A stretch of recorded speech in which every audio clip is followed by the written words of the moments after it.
Thank you, Mr. Chairman. Thank you for the additional information.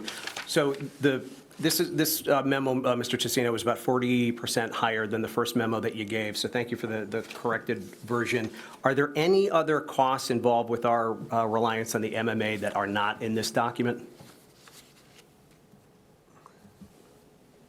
No, that was everything spent for the last fiscal year. Okay. So there are no hotel expenses, lunches, other expenses that relate to going to the MMA conference, for example, but aren't tied directly to our membership in the MMA?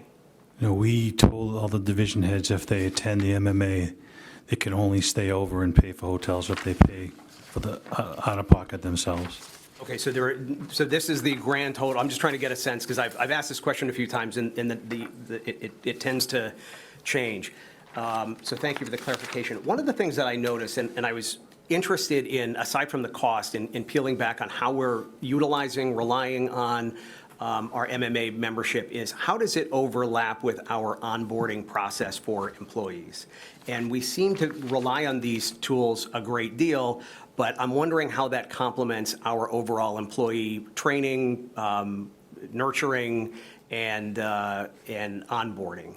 One of the things that puzzled me was, it was someone, I think it might have been the citizen participation officer. I was asking for some piece of information, and that person, who is on this document a lot, taken a bunch of webinars, gone to some 1, 2, 3, 4 in-person, I don't know what those are, but I don't know if they're at in-person events that's listed as.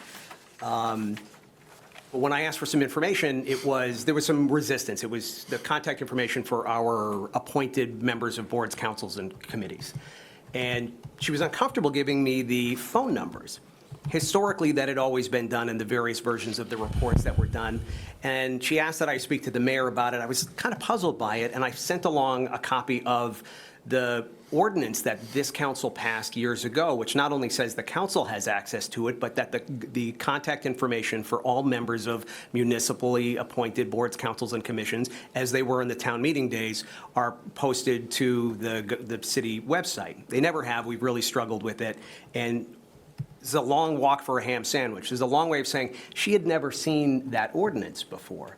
So while I appreciate that we're relying on the MMA, I worry what we're not sharing with our own employees, particularly ordinances that are directly related to the roles and responsibilities that they have. And that's just an example from the mayor's office. There are others. So I was interested in this. But I think this is one of those things. Our membership in the MMA is, I mean, everyone likes going to a trade show. A lot of these webinars and events are done by vendors that are in the business of selling their products and services to municipalities. A lot of the people that participate in the webinars or the in-person breakout sessions are there's a law firm. If you're a small municipality and you want to hire a law firm as your city solicitor or town council, that's kind of how they sell and package the MMA participation.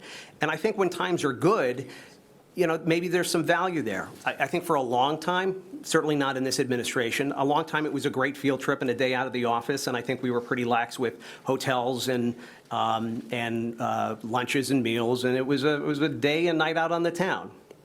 And you're nodding in agreement, so I think a lot of people had a lot of fun at the taxpayers' expense. So considering that, and considering that you've known for at least a year that these very simple questions we're going to ask, and I've gotten 2 versions of these documents which were not telling the entirety of the story, we don't seem to have a really solid plan of how we're going to capitalize on what we have access to as members.